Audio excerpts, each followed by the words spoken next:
This is our last pod before the regular season starts. Patrick and I are giving out our awards predictions, our season predictions. Let's get into foul trouble. All of these things will 100% happen. Yeah, I mean, we did not so great in our awards last year. I think I picked Jokic for MVP. I think we both picked Victor Wembanyama for Rookie of the Year. There we go. How did we do it? I think this year's Rookie of the Year selection will be a lot more difficult.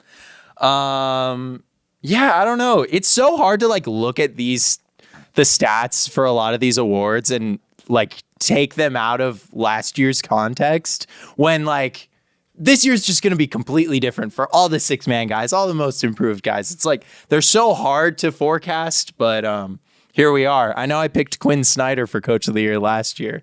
Oh. So I think he would be probably my most likely first coach to get fired pick this year. Oh, yeah.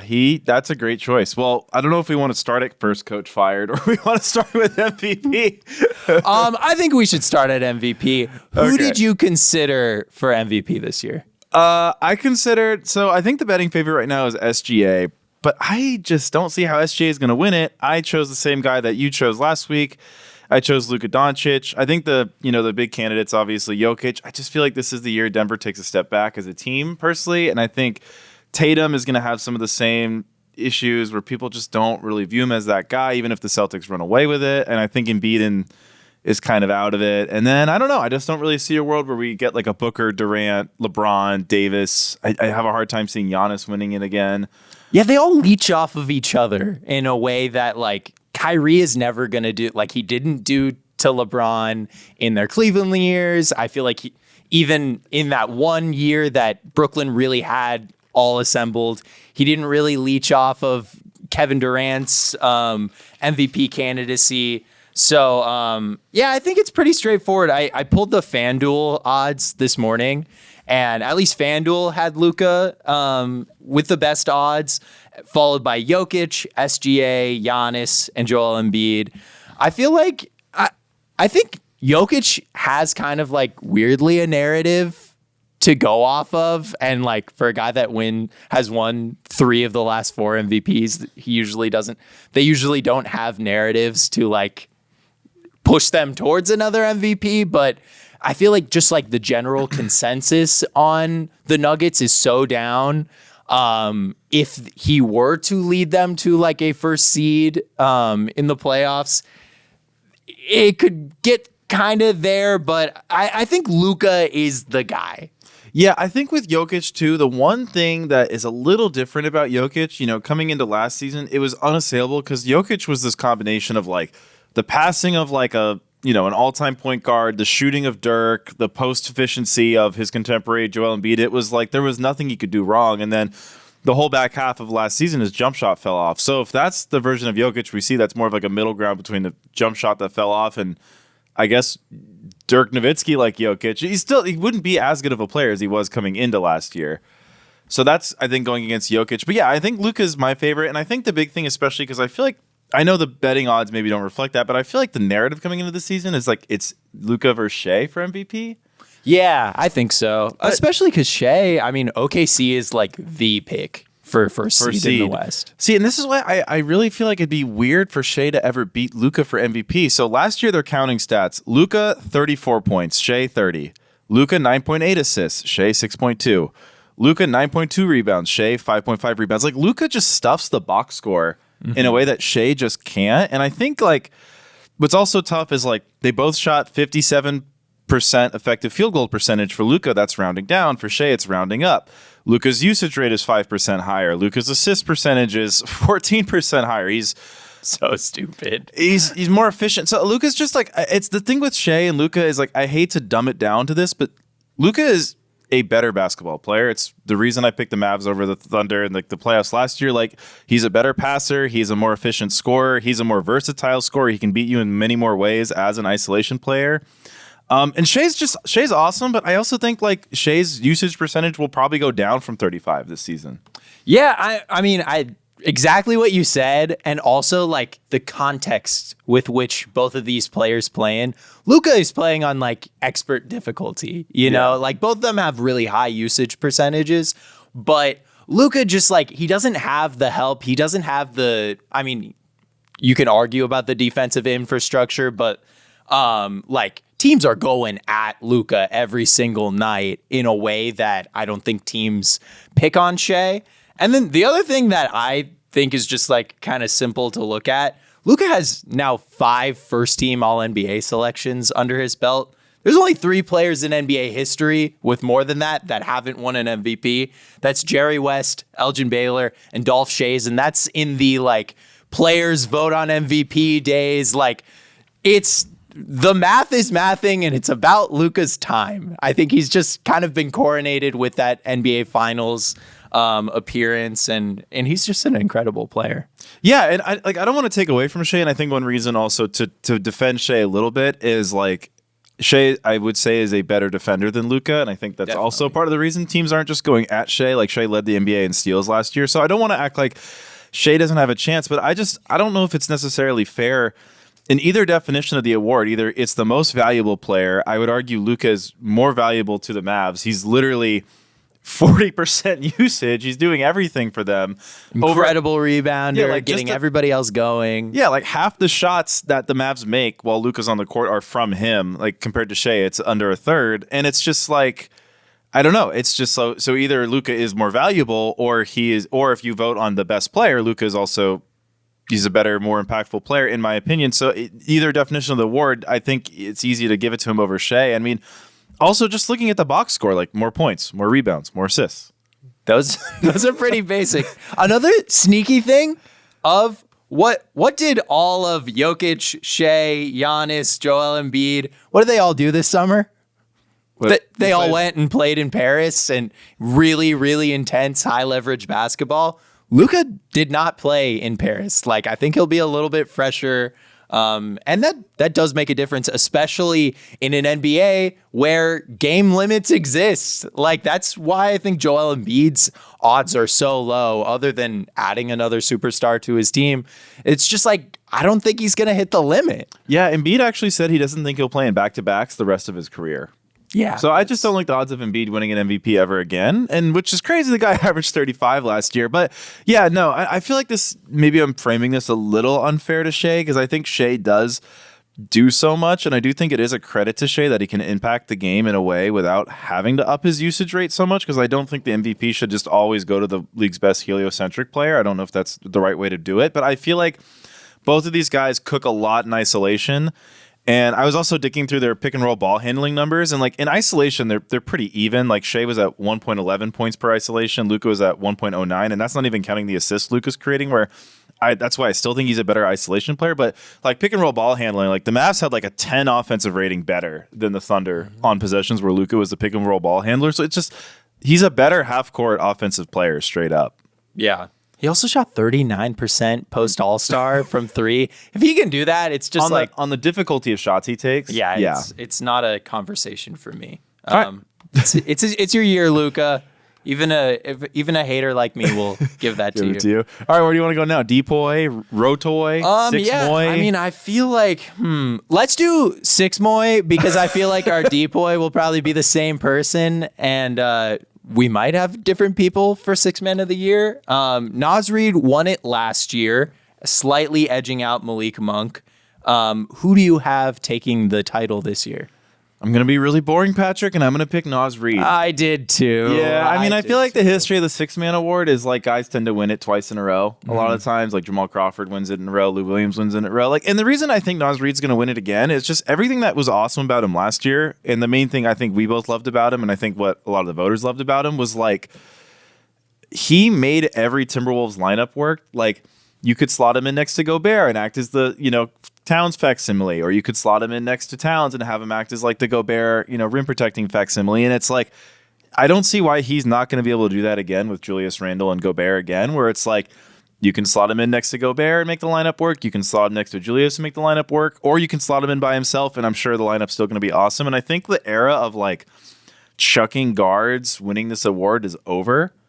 At least for now. Yeah. Yeah, I also think there's just like with this Julius Randle trade, which we've talked a lot about, for Naz Reid, it opens up so much opportunity. Like, I think there's a good chance that he's going to be closing games in a way that he wasn't last year, but I don't think there's starting opportunities for him necessarily. So he's still going to have that like 6 man of the year candidacy eligibility. But also it's just the spacing on the Wolves bench is going to make his life so much easier. Swapping out Dante DiVincenzo and Rob Dillingham for the Kyle Anderson kind of point guard experience that he had coming off the bench with him last year. It's just like all right there for him. Yeah, and you know what? I don't think we're going to see this lineup a lot, but I do think the Wolves will experiment with it. I don't know if this will help his 6-man case, but do you remember like 3 years ago when the Cavs were like triple big, Mobley, Markkanen, and Allen? I low-key feel like we might see a weird triple big because I think at the small forward, Reed's going to be a little not agile enough and not fast enough to guard a lot of the threes in the NBA, but I think against some teams like that lineup could actually work. Yeah, with triple big, it doesn't matter if you're getting blown by if you're running into like a wall of men. Back there. Yeah. So I don't know. I just think Naz Reid, he's such a lineup fixer for the Timberwolves. He kind of just makes all the different permutations of their lineups work. And I just think this era of like Lou Williams, Malik Monk types winning this award is over just because like last year we could look at the lineup data and be like, the Kings weren't good when Malik Monk was like leading their 6-man unit. They just weren't that good, whereas the Timberwolves were awesome every time Naz Reid stepped on the court. Yeah. I also feel like there is a chance Malik Monk has to step up into the starting lineup for the Kings this year. I'm not like completely sold on like the spacing of a DeRozan, Sabonis kind of front court. So I think he might just take himself out of eligibility right there. Do you have any like dark horse people that you looked at for this award? So I just thought about this, and there's one guy who's won it before. He won it, I think, in 2022.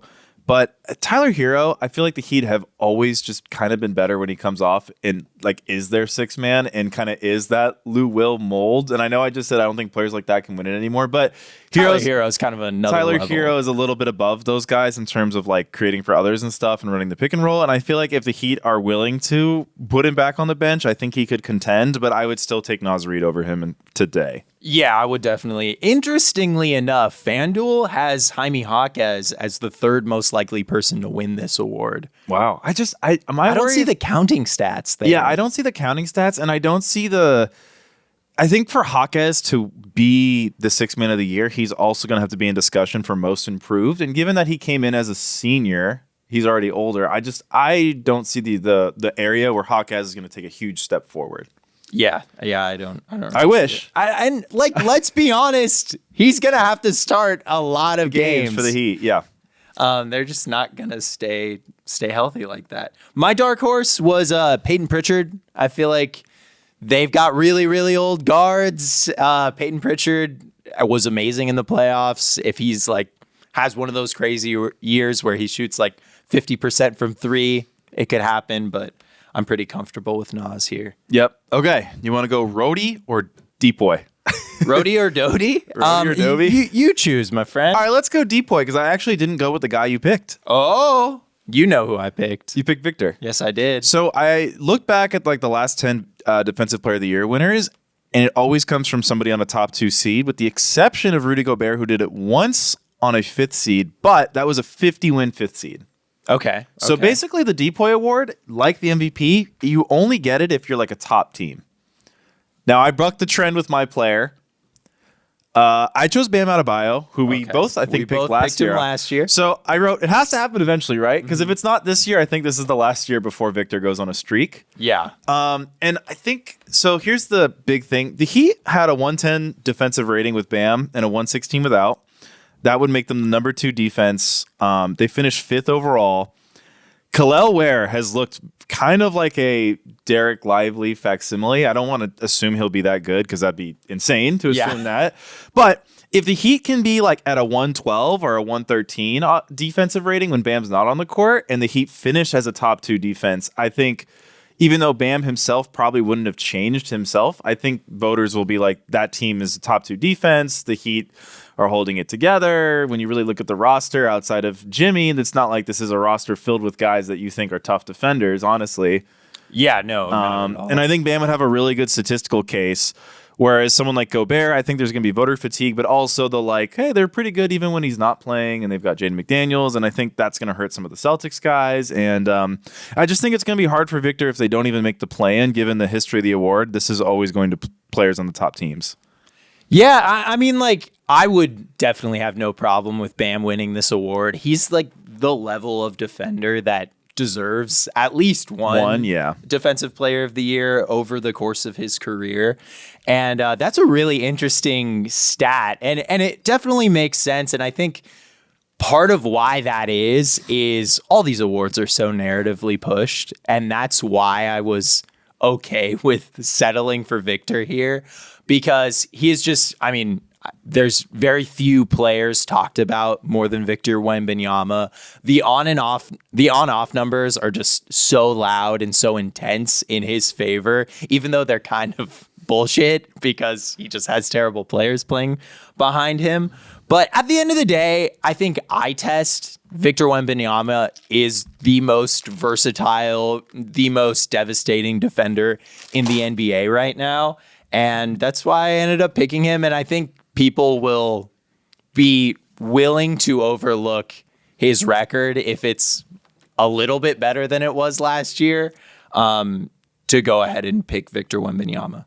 Yeah, I think because this is award predictions, not necessarily who we actually think should, given the hypothetical way we think the season will play out. Because I think like Victor is going to prove to be the most impactful defender. More than Bam.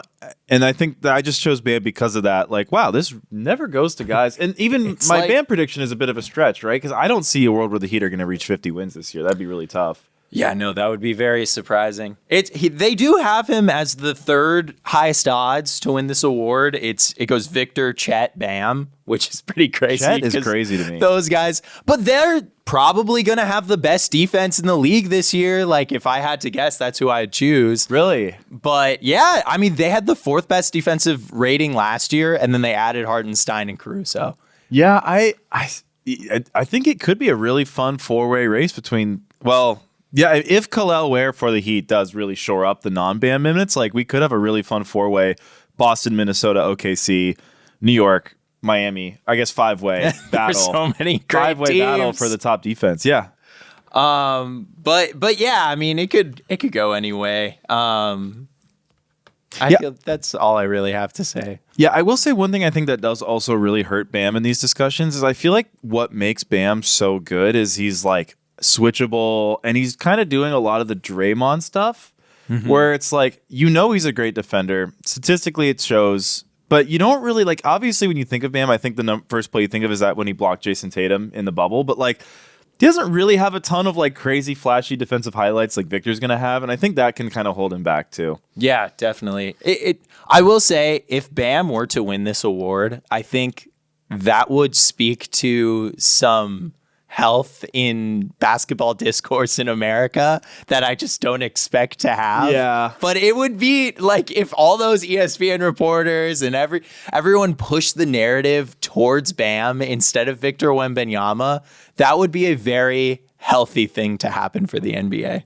Yep. All right, Rookie of the Year. Rookie of the Year. This is a tough one, man. So the first place I started with this, trying to decode what this is I looked up, of all the Rookie of the Year winners in NBA history, who had the least amount of starts?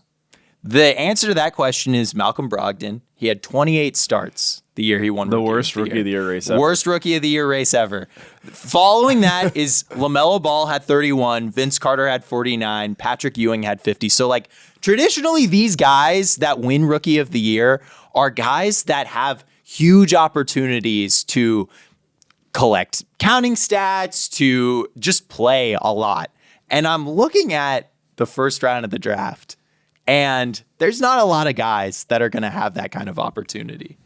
You know, like you look at Arichise, obviously he was the first pick. He's got guys like DeAndre Hunter, who they just paid. He's got guys like Jalen Johnson, who kind of broke out last year ahead of him. Alex Sarr will have a lot of opportunity. Reed Shepherd, I think it's going to be really hard for him to get a lot of minutes. And it kind of goes Donovan Clingan, who is like one of the most NBA-ready guys coming into the draft. He's behind DeAndre Ayton and Robert Williams on their board. So with all that said, I was kind of looking at three guys. Sarr, who I don't really believe in, but I think is just going to have a lot of opportunity. Zach Edey, and then Modest Buzelis, just because I think they're going to play him a lot, and he's going to have a lot of opportunity to put together a case. And I ended up going with Zach Edey, who's the betting favorite. Yeah, I think of the three names you just gave, Edey's the clear choice there. His field goal percentage is going to be sky high the way the Grizzlies are going to use him. My real worry for Sarr and Buzelis is I think they're going to suck as rookies. They might. They really might. Like, I don't think Alex Sarr is going to be a good rookie. I wouldn't be surprised if he shoots under 40%, which as a big man is just abhorrent. And Buzelis, I mean, the shooting issues are, crazy. And I think the Bulls could be a little bit of a defensive disaster class. I ended up picking one of the two guys that you were worried about his role, and I'm also worried about his role, and that's Zachary Richache. Okay. I think we all think Reed Shepherd might be the best rookie day one of this class. But I think Richache has shown in this preseason that he's a little bit better than I think everyone was kind of expecting. He had 18 points in 23 minutes the other day in a preseason game. Like you pointed out, there's a lot of like role overlap with Jalen Johnson and with DeAndre Hunter, but I feel like the Hawks have I know they paid Hunter, but I do feel like you don't pick Richache with the intention of Hunter being the guy. Now, granted, Richache has not been starting in the preseason, which is a worry for the counting stats thing, and I'm worried, like, can he play 28 minutes a game? Because I think if he can get to 28 minutes a game and average like 14 points, I think that might be enough. Yeah, I like that pick. Like, he really showed out in that he only played one game so far in the preseason, but he was like nutmegging himself for assists. He was throwing down dunks. Like, he looked really impressive. And the reason I like him more than Shepherd is just because the guy Shepherd is going to have to play over are guys like Jalen Green, Fred VanVleet. And Fred VanVleet's playing like high, mid 30 minutes a game. Like, Jalen Green is playing a lot of minutes, and it's like, the difference is Hunter is the guy that clearly the Hawks drafted Richache with the intention of, we think this guy will be better than Hunter and can complement Jalen Johnson. Whereas with the Rockets, they just have this abundance of, I'll call it, Pixar movies where they're all 85 overall. So they need to all get minutes. So it's just going to be a little bit harder for Reed to crack the rotation, not because of any fault of his own, just because the Rockets are really strong at his position. Yeah, I mean, Reed Shepherd was my favorite guy going into the draft, and it's not only those guys, it's also Thompson. I mean, Thompson's going to get minutes at that guard position. It's just going to be really tough for him to put together that much.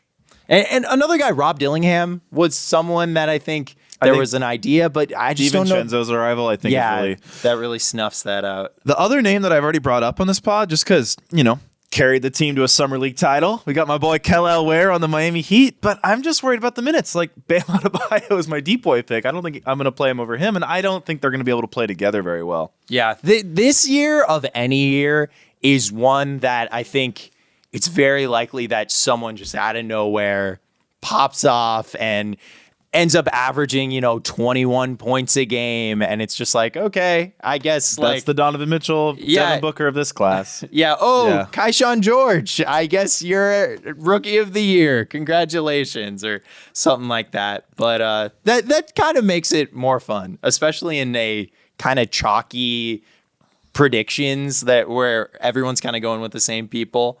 So you're locking in Richache. Yeah. I'll lock in Zach Edey. I just think I like the Edey pick. He's going to have a lot of opportunity to do stuff and a very simplified role, especially on the defensive side. It's like, as a center, there's not many people can make your life easier than Jaren Jackson Jr. can. Yeah, also, I think for Edey, one thing that'll be nice. Now, Richache showed up. He can make some highlights too, but I think we're going to get a couple of like Edey blocking the ball, like four rows back into the stands, and that's going to be good for the rookie of the year argument. Did you see the jaw to Edey alley-oop? Yeah. Like, that's going to work. It's going to work. He's gigantic.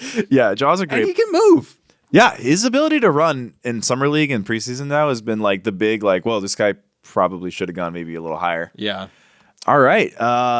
Clutch player of the year? Clutch player of the year. Okay, let's see. I honestly did not. I feel really good about my pick. Who did you take? Okay, so last year we were joking around because it was like, okay, only one clutch player of the year has been given out. It was De'Aaron Fox. What is the Is this the precedent? Now Steph Curry won it. So now we have a precedent. It goes to point guards. Mm-hmm. It goes to point guards on teams. Now, granted, the Kings, when De'Aaron won it, were a lot better than the Warriors when Steph won it. But it goes to teams that are not super dominant, so they play in a lot of close games. So these guys get a lot of clutch possessions. If there was ever an NBA team that just cacawed 41 and 41, it's those Atlanta Hawks. So I'm going with Trae Young. I just think Trae Young, and we've seen this guy perform in the clutch pretty well. And that's the thing. You don't have to be good every game. You just have to have enough clutch moments. I like this. You should throw down some money on him. I actually feel like Trae Young has a really good shot at winning this award. I guess the person I had rattling around in my head was Jalen Brunson, just because it feels like I'm a believer in the Knicks, but it feels like they will still have a bunch of close games because they're going to have a bunch of injuries, and just like the media loves Jalen Brunson. So I guess that's who I'll take, but I like the Trae Young pick. Like that's so good. And another thing for the Hawks that I think everyone needs to remember going into the season, they don't have their first round pick, so they are going to try to win no matter what. They have no reason to lose. Yeah, I guess another player along the same line of thinking that I think would be a good pick, because I think Brunson's a good pick too, because when the Knicks do play close games, they're not going to run some sort of sophisticated offense. They're going to do a very Atlanta Hawks-esque, like, give the point guard the ball and get the fuck out of the way. I think the Grizzlies too. Yeah, Jaw's a good one. Jaw's a good one, just because it seems like I think the Knicks will be better than the Grizzlies and Hawks, but just like these teams will be in the low, mid, possibly high 40s wins if all goes right, and like that's kind of the template for this award so far. Yeah. Comment your favorite clutch player of the year. What do you think of this award? It's so dumb. I don't like this award because I honestly don't understand how clutch player of the year does. I guess it makes sense that it doesn't go to MVP, because I feel like nowadays the MVPs often go into these players where it's like, Steph Curry was so good this season, he didn't even play in the fourth quarter. Because that's what Embiid's MVP season was like too, where it was like, they're so good, they don't even play in the fourth quarter. So I guess it makes sense the MVP and the clutch player are not always the same. But my thing for awards is like all awards, like their functionality for like basketball fans is to be able to look back on them and say, oh, like I remember the year that like Isaiah Thomas was third place in MVP. That was really fun. Like clutch player of the year doesn't really allow you to do that. Like when you, I mean, I guess you can remember the like dawning of the Beam Kings, but like when you look back and see that Steph Curry won the 2024 Clutch Player of the Year, like, what does that make you think of? Yeah, I don't remember any clutch Steph Curry. Not that Steph Curry wasn't clutch. I don't remember what was the game-winning shot. In fact, the only game-winning shot in San Francisco Arena was Jokic's half-court heave in their building. I remember that. You know, I actually do remember a game-winning shot by Steph Curry last year. It was against the Phoenix Suns. And De'Aaron Fox, you know, the year he won it, I remember him being ridiculously clutch against the Warriors in the first round of the playoffs, but that's not what the award was awarded for. The number one thing I am going to remember about the 2023-2024 Golden State Warriors was how they were painfully not clutch in the play-in game against the Kings. Yeah. Shout out Klay Thompson. Well, this award exists now. Okay, Coach of the Year or Most Improved?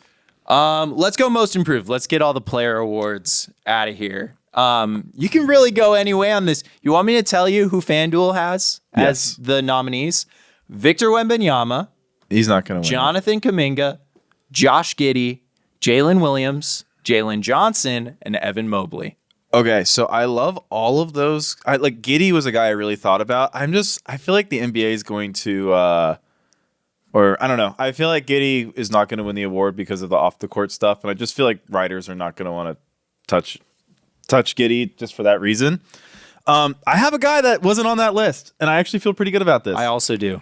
So this award never goes to the player who's the most improved. It goes to the player whose usage rate goes up. That's literally the award. It's the usage rate while maintaining efficiency award. And Patrick, I've got a Los Angeles Clipper. I've got Terrence Mann. Okay. He has never had above a 16% usage rate.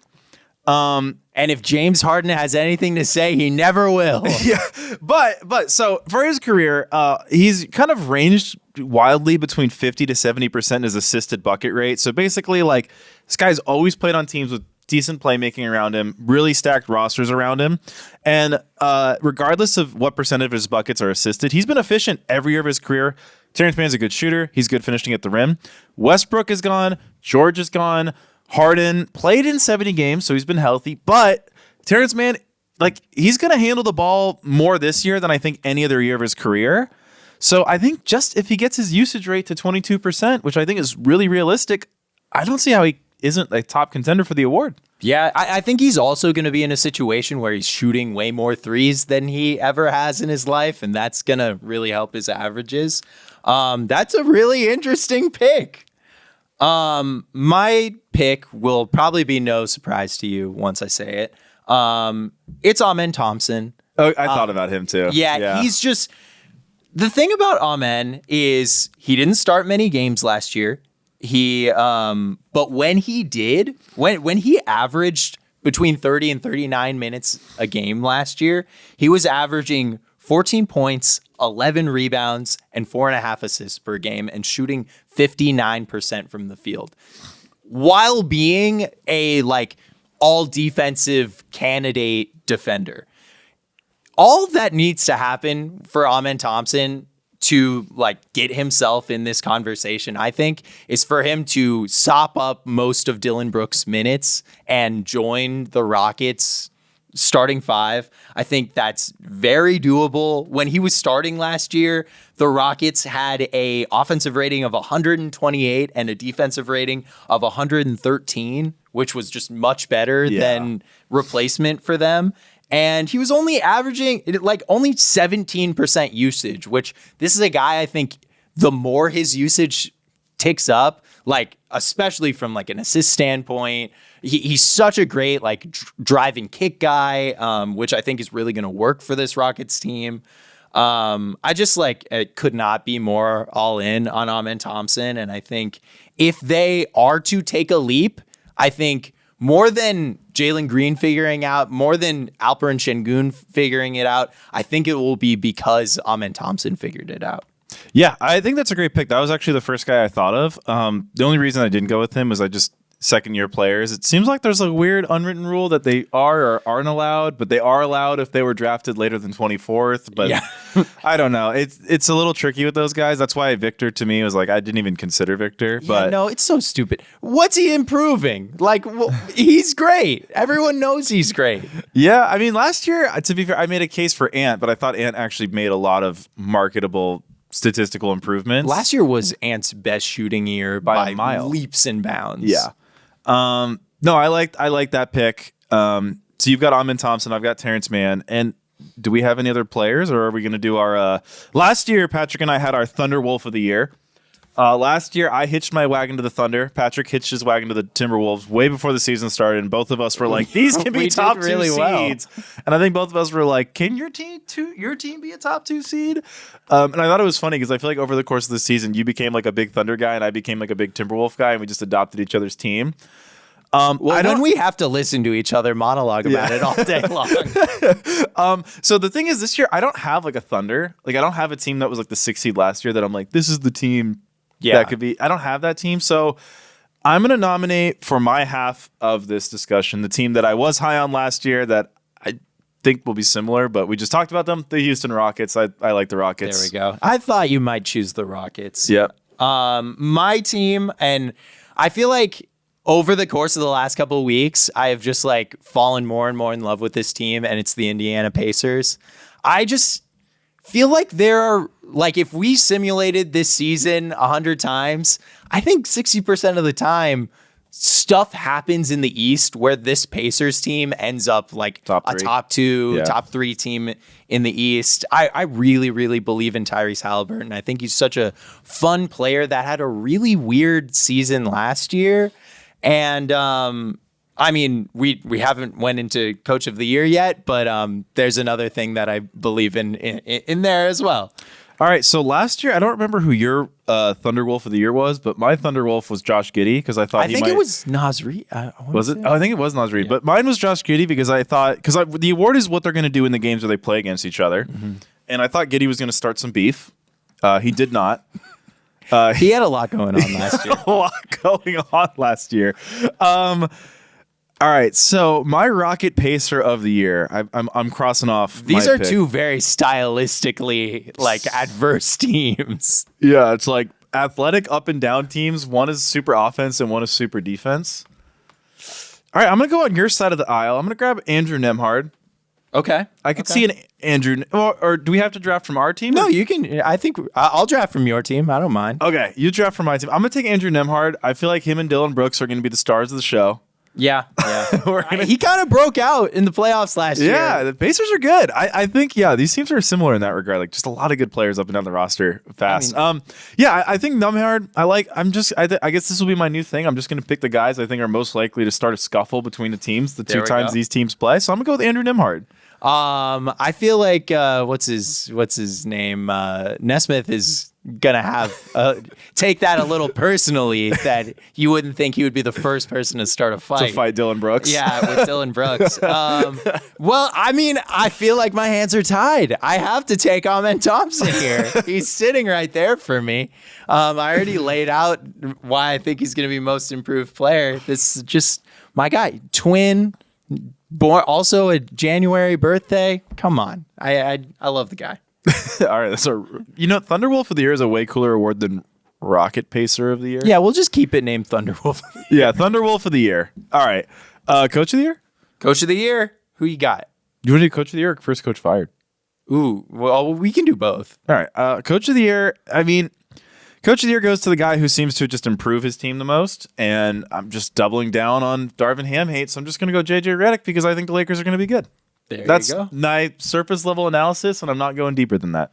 Coach of the Year, it's a guy that I picked the Pacers coach, Rick Carlisle. He won Coach of the Year in 2001, 2002 for Detroit. I think just a season, letting a superstar simmer in a team for a season always usually works out better down the line. Pascal Siakam was great for them in the playoffs. Tyrese Halliburton is back. He's healthy. Benedict Matherin's back. It's another year for Jarris Walker to step into his own. I think if he were to work out, he could be like a reasonable bench facsimile for Pascal Siakam. I'm very in on this Pacers team, and a team that in the playoffs weirdly got better than they were in the regular season, and they were playing against really, really great defensive teams almost the whole time.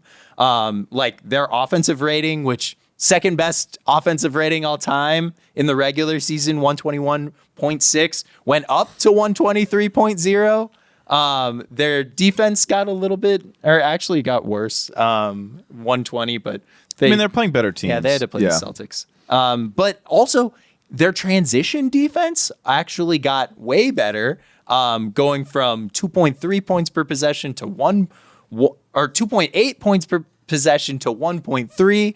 I think that's kind of the nut of like, if they can just like revel in really great transition defense, I think they can drag their defense to be just good enough to like really blow people out all the time. Yeah. I like that pick, Rick Carlisle. Now, I have a question because this guy just won the GM survey for best coach, and he's kind of won it, I think, a few years in a row now. But like, what does Eric Spoelstra have to do to win Coach of the Year? Like, how many games do the Heat have to win where people are like, okay, it's ridiculous, he's never won it? Yeah, I mean, I think they'd have to win, like get like the first seed, like which he's done before. Maybe honestly, if he's ever gonna do it, it's this year. Yeah, because everybody's down. It's the narrative. That's what I'm saying. For so much of Eric Spoelstra's career, the Heat were expected to be pretty good, and they've always delivered on that. This year, it's like there's kind of trouble in paradise. The Pat Riley, Jimmy Butler stuff is weird. Yeah, I think if he were to bring them to a top 3 seed in the East this year, that would be an easy that might be a good if you want to throw down a bet on somebody. Eric Spoelstra's not a bad person to do. Yeah, just I don't know, because I'm not the highest on the Heat as a team this year, but if they were to somehow squeeze out 48 wins, I feel like he would have to be considered. But again, it's a weird award. Like, do you know what, how do you? The GMs are like, this is the best coach, and then the media is like, no. Yeah. Do you know what he finished last year in the voting? Last year must not have been high. I'm guessing he wasn't even top 5. He was number 6. Yep. Yeah, he had one first place vote. Probably from Pat Riley. Yeah. All right. First coach fired. I have an interesting one. Hit me with it. Chauncey Billups. Oh, yeah. Oh, why didn't I even think of that? Yeah, that's a great one. So I think it is interesting because I think Chauncey Billups doesn't fit the profile of a first coach fired in terms of like the expectation of the team is like, Chauncey, please lose us a lot of games. But I do think the reason I picked him is because like I'm looking at Scoot Henderson, who just had a decent preseason game, but the game before that was abhorrent. Now, and I don't want to dig too much into preseason, but like this guy kind of sucked as a rookie, had huge expectations. I think the whole point... He really sucked as a rookie. He was like the worst player in the league last year. Yeah, and we thought he was going to be awesome. But here's the thing. They brought in Chauncey Billups because it was like, this guy will be a great coach with Dame. Oh, now we're going to trade Dame. And it's like, now this guy will be a great mentor for, Scoot and these young guards and Simons. And it's like, I feel like if the whole point is to tank while also developing Simons and Scoot and Klingon, like... I want to see development. And I think if it's like the Pacers are like really bad, it's like them and the Jazz are just way below everybody else in the West standings, but the Pacers look like a mess, whereas the Jazz look like okay, this team is competent. They lose, but like I just think if the Trailblazers just look like an absolute mess and Scoot doesn't look that much better, like I don't see why they would keep him. Yeah, no, I mean, also a lot of the times the worst teams are the teams that fire their coach. Will fire their coach. Yeah, there's 2 guys that I'm really looking at here. One is Darko Rajakovic for the Raptors. I think he had kind of a weird year last year, which also it's like not necessarily what he signed up for, I guess. That's also a good what their pick. roster right now. But then the other one is Quinn Snyder. Now that I'm like thinking about it more, I think I am going to go with Darko just because of what I said earlier. The Hawks need to win games. And like, even if they're losing games early, it's only going to make them lose way more games if they bail off Quinn Snyder. But it can get a little hairy when like, Quinn Snyder's a guy that likes to play older players. They have a lot of young players, and they're not a great team. I could see the Atlanta media market getting very upset with Quinn Snyder if things aren't going well. But I'll go with Darko Rajakovic. I just think, I don't know, the Raptors have been really weird lately, and I think things could go really bad. And things are already weird in Raptorland. I don't know if you saw that story. What was the story? I didn't see this. There's just, I mean, like, you do what you want, RJ Barrett. I mean, I'm all for it, but there's just some, like, very sexually explicit stories going around about RJ Barrett. And it's never good to start off your season like that. That's all I'll say, no matter who the sexually explicit stories are about. RJ Barrett accused of propositioning for $17,000. Yeah, I mean, do your own research, people. It's a whirlwind of fun. Okay. Yeah. Well, RJ Barrett, who I've never really liked that much as an on-court basketball player, I do consider him a negative asset on a team he plays for, and I guess that's a fun wrinkle to his story. But okay, he's going home. Wow. All right. So. I like the coach pick. That's fun. I feel like we should do some sort of wager on who lasts longer between Darko and Chauncey. Yeah. I mean, what do you want to do? Avatar bet? If X is still around by the time the NBA season rolls. I saw that I'm X down. is the value of X. I think is like an eighth of what it was when Elon bought it now. You know, it's just so good that Elon bought it and made it less political. That was the whole thing. He wanted to make it less political, and he definitely did that. Don't go on to check. Instagram is still really relevant. Yeah, no, Instagram. Yeah, Instagram. We'll do a 2-day Instagram ad. Okay. Yeah, I mean, I think that's arguably more relevant. Okay, and then champion, I picked the Boston Celtics. I also picked the Boston Celtics. I really wanted to choose the Thunder, but I feel like a lot of people just like get too cute with their championship picks and like want to pick something different because it's a new season. But the Boston Celtics have done literally nothing to prove to us that they are anything but an all-time great team right now. And I will not move off of them until they prove to me otherwise. Yeah, I think the Celtics are going to be good. I think they're going to be, I think Tatum's going to fix his jump shot, and that's just going to make them even more difficult to deal with than they were last year. So, should we get to best take, worst take? Best take, worst take. We are back. The segment where we decide who had the worst take of the last week, and we might even do who had the best take of the week. I got one this week or this year. Last year, I believe our champion for worst take of the year was Rashad McCants, which is crazy because Gilbert Arenas was. It was on the Gilbert Arenas podcast. We had a 16 take bracket, and Gilbert Arenas was like over half of the takes. It was on. He said it on the podcast. So Gil's place, whatever the hell that podcast is called. He had a really bad take the other day, and I don't know. I was like, I didn't want to be too overly Gilbert saturated already. What did you want to start with? Best take, worst take? Yeah. Okay. What'd you have? I got the Merriam-Webster dictionary. Oh, very reliable. They have added the word "sentled" to the dictionary. Per Twitter, a fan was ranting about Kevin Durant after he got sentled, and Kevin Durant said, "You got sentled," and Merriam-Webster dictionary replied, "Verb, definition, see above." Wow. So shout out to KD. Shout out to the Merriam-Webster dictionary. Shout out KD. That's my guy. My best take of the week, which might throw us into a large tangent just because I brought him up, but it actually goes to Anthony Edwards. He said in an interview with Interview Mag, talking about Kobe and Michael Jordan's leadership styles, he said he doesn't agree with them. You got to talk to players differently. Certain players can take it.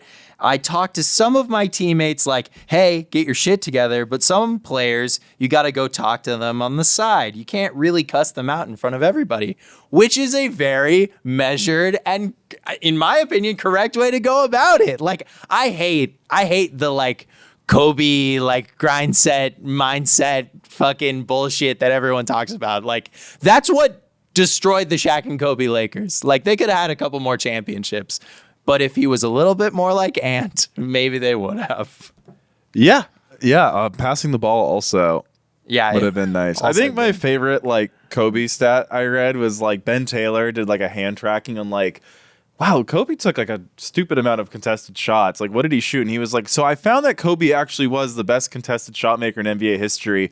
However, like, the offensive efficiency of those shots was still worse than just passing to a bad 3-point shooter. Like, it would have, like, every time those stories come out, like Kobe's like, I didn't see him in the gym at 4 a.m. That's why I didn't pass to him. It's like, you might have won more games if you actually passed to that guy. I mean, the what got them through to the finals in the 2010 Western Conference Finals was literally a Kobe Bryant contested air ball straight into Metta World Peace's hands. Yeah.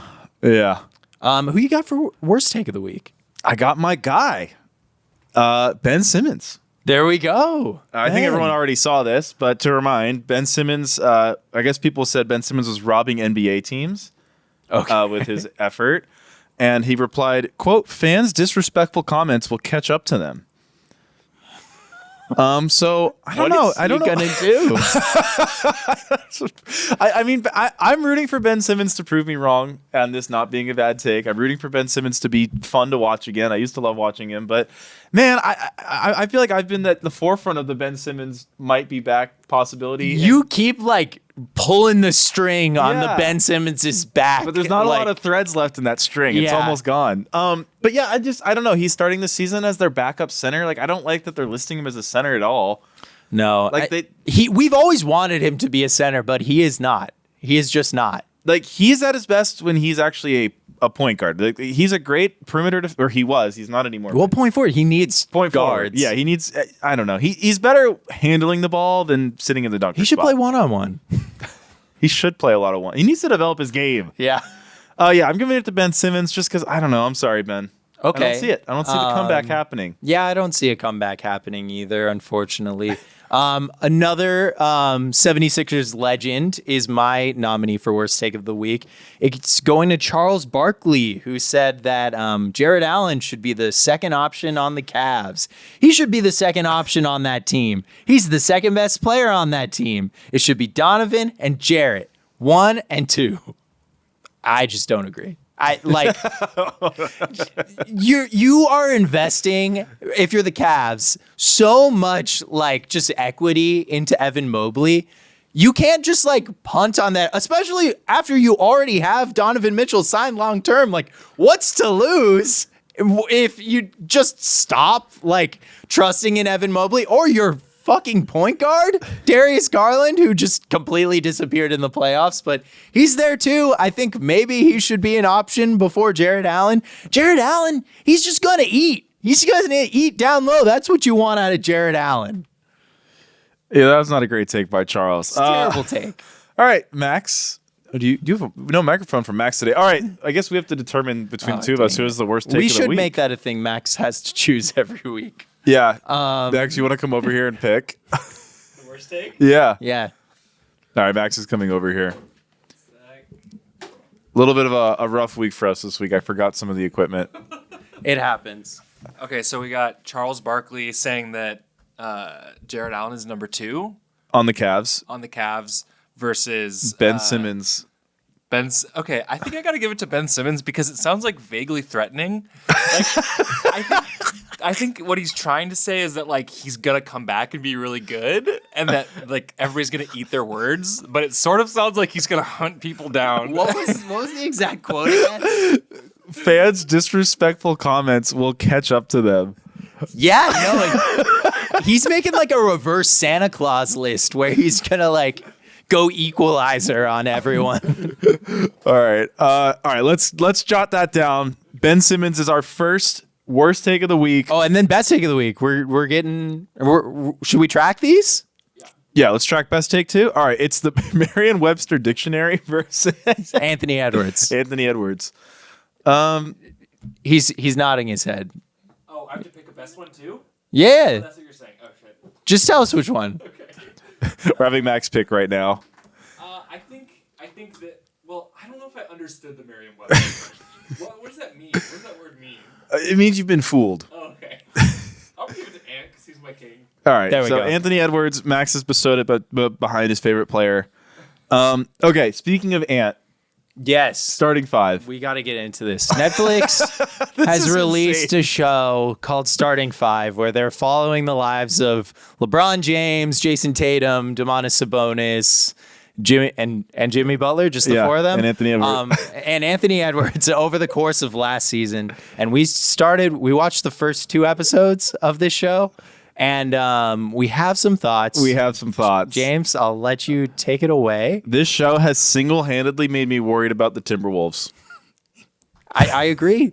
Anthony Edwards. Like, I don't think Anthony Edwards is going to have a long career. Like everything that they show of Anthony Edwards in this show just paints him out to be this like Childish. kid that doesn't do anything for himself. Like, and it like specifically there's this scene where it shows his uncle like packing his bags for a road trip, and his uncle's like, yeah, you gotta fold all of his clothes up good and gotta make sure he has his video games. Ant-Man can't do anything without his video games. Well, also, Ant-Man can't pack. Yeah, He's yeah. unable to pack, And apparently. Anthony Edwards is interviewed after, and he's just like, "Oh yeah, like I think he likes it. He likes packing for me." Can we talk about the part where they're at Thanksgiving, and Yeah. Ant is like, everyone in Ant's family is like, "Hey, Ant, are you gonna like go to Thanksgiving with us?" And he's like, "Nah, I'm playing Call of Duty." No, it wasn't even Call of Duty. It was Fortnite. It was Fortnite. And then it cuts to Ant, and he's like, "I love my family." And I'm like, then why the fuck are you ignoring them? But that's right after Ant's doing this monologue. He's like, "I love video games. The video games. There's nothing bigger in my life than video games and basketball." No. And then they're like, "And he's becoming a father." Wait, can we? I don't even know where to go from here. Can we talk about where it shows LeBron, and LeBron's like, this is my routine. I do this routine rigorously. And it's like, and then it cuts to Jimmy. Mind you, Jimmy Butler's like way older than everyone thinks he is. He's like 35 years old. And he's like, I have a routine. Like, I try to make 11 cups of coffee every day. But Jimmy's like, I try to make the road games as much like the home games as I possibly can so I can like maintain like peak form. And then it cuts to Ann. Ann's like, fuck a routine. I just show up. Yeah. I don't like dunking. I only like dunking on people. No, and then also, I mean, I hate to dunk on Ant too much because I've loved watching it, but like the whole like, oh, I'm becoming a father. This is my girlfriend, and then it's like the day before the show comes out, it's like Ant's like needs to file for paternity test with a fourth child with a fourth woman. It's like, dude, what is? I said he was on the Phillip Rivers speed run last year, but like this is, I don't know. No, he is on the Antonio Cromartie speed run. There's nothing Phillip Rivers about this situation. It's wild. Yeah, no, it's crazy. It's just not a good look for Ant at all. And then, like, other than that, like, it's a show for people who know nothing about basketball at all because they don't really delve too deep into anything. Like, for LeBron, the most interesting thing is he talks. Remember at the beginning of last season, Darvin Ham was pushing this BS that they were going to keep LeBron to like 30 minutes a game. And he talks about how much he hates that. And he talks about how he's the best conditioned guy on the whole Lakers roster, which that was pretty interesting. But other than that, it's just like LeBron getting ready for his Halloween party. Yeah. I mean, also, me personally, like, I got to say, Sabonis and Tatum seem like great fathers. Really, genuinely, I'm not saying this to be sarcastic. Like, they seem like genuinely great dads. Which is why they're so boring for this show. Like, I don't care how much you love your son. I'll be honest, dude. Like, I we get Ant talking so much shit to Jason Tatum after that iconic regular season game, and Jason Tatum just has like nothing to say about it. Like, dude, talk about fucking, I don't know, talk about basketball, but don't talk about how much you love the sport in like in some abstract way. Just talk about like the actual like games, you know? Yeah, neither of them really let you in all that much. I did find that one tidbit about Jason Tatum's mom, how she like connected with Drew Hanlon originally. Cool. Like that was a cool anecdote, but other than that, it's just I don't know. Like I think Jason Tatum, like it is compelling, like how much he really wants it and how much he really wants to be the best in a way that I think is very similar to like a Kobe or a Jordan, where it's like this guy wants it so fucking bad and he'll push his body harder than you think, but he doesn't have the same like boisterous personality. Yeah, he doesn't have the bravado. That. Yeah. I don't know. And I thought the Jimmy Butler Dominoes thing was bizarre. They try to do this connection with Jimmy where Jimmy's like, when you're playing dominoes, if you go down early, you don't give up. You save your better chips for later. And that's why I'm good at basketball. And then it's like this weird classical music montage of him. Hey, he's the best dominoes player in the world, according to Jimmy Butler. I don't know. That was weird. I liked the coffee stuff, though, with Jimmy Butler. That stuff's crazy. He's saying he drinks like 9 cappuccinos a day. I liked his cappuccino art. Yeah, it was pretty good. Yeah, I was telling Max, I was like, there's nothing funnier than NBA players trying to be relatable while they're the most unrelatable people on planet Earth. Like, Max, literally, Jimmy Butler has a scene where he's like, oh, I've made 3 of my own cups today. That's pretty good. Yeah. And I was very proud of myself to make 3 of my cups today. And then he has a full-time barista on staff. He yells at his barista to make him something good. It better be something good. Make me something good, man. Oh, no, actually, the craziest, this isn't even dunking on Ant. This is just me confused about Ant. Ant lives in like the most normal house. Oh, yeah, I noticed the same thing. Most normal street, but then he's got his wrapped Lamborghini and his other crazy car. Max, he lives in the most normal house. Yeah, it just looks like a normal apartment, suburban, rural area of Minnesota you've ever seen. It's crazy. I hope that means he's saving his money for other like more important things. Yeah, he is saving his money for child support. Exactly. No, but that was so weird. Yeah, I know. Nothing wrong with having a normal house, but it was just not fitting. It doesn't match any other part of his life. Like when the garage opens to his Lamborghini, it's like, what the fuck? Like, I don't know. Yeah, I don't know. It doesn't look like I'll watch the rest of this show, but I wonder if I can actually make it through. Yeah, I don't think it's very good. It's nowhere near as good as Quarterback. No, there's just also it's like you can kind of chop up the football in a way that like, oh, like we're highlighting this really great drive or this really crucial drive, but at least through the first 2 episodes, like they don't do a great job of like showing you the basketball. They kind of like tell you the narrative that like popped up from one game or something, but it might get better with like the in-season tournament. I that was also kind of funny. Yeah. I guess we knew that the players didn't really understand how it No, worked, shout out to but- Sabonis. That actually was hilarious. Yeah. Max, there's a scene where they're like, the players are learning about the in-season tournament, and all of them are like, I don't understand it. And Sabonis just deadpan goes, it's so simple. How could you not get it? I don't think he knew what everyone else said, but he made them look so dumb. Yeah, he did make them look dumb. Do we want to wrap up with just our in-season tournament champion pick? Oh, yeah. Real quick, though, I got to give a shout out to Missoula, who's just great on this show. He is good. I love all the weird things he says all the time. Yeah, I mean, he's an all-timer. Yeah, he's a quote. He is quote. I think he'll a quote of the year. I'm just going to give it to him before I know what it is. Yeah, no, he'll say something like, Wild. "Oh yeah, like did Goliath not want to beat I don't know, some David? Some David? Yeah, You that's the actually think biblical David beat reference. Goliath? That's some bullshit. I'm trying to pull up My in-season tournament champion pick is the New Orleans Pelicans. Ooh. I'm just going random. Nice. It's going to be some random team. I will pick Last year we did a whole deep I know. dive into the brackets, and I learned don't do that this year. I will pick the Philadelphia 76ers. I think Oh, that'd be so bad for them. I know. That's why it's going to happen. That'd be so bad. Oh, poor Sixers. Okay. Yeah, that was the pod for this week. That's all we got. I'm excited for the season to tip off. We've got who do we got in the first game? We've got Celtics, Knicks, and we've got Lakers, Timberwolves. Yeah, we'll have actual NBA basketball to talk about regular season basketball when we come back next week. Yes. All right. We'll talk to you guys then. Peace.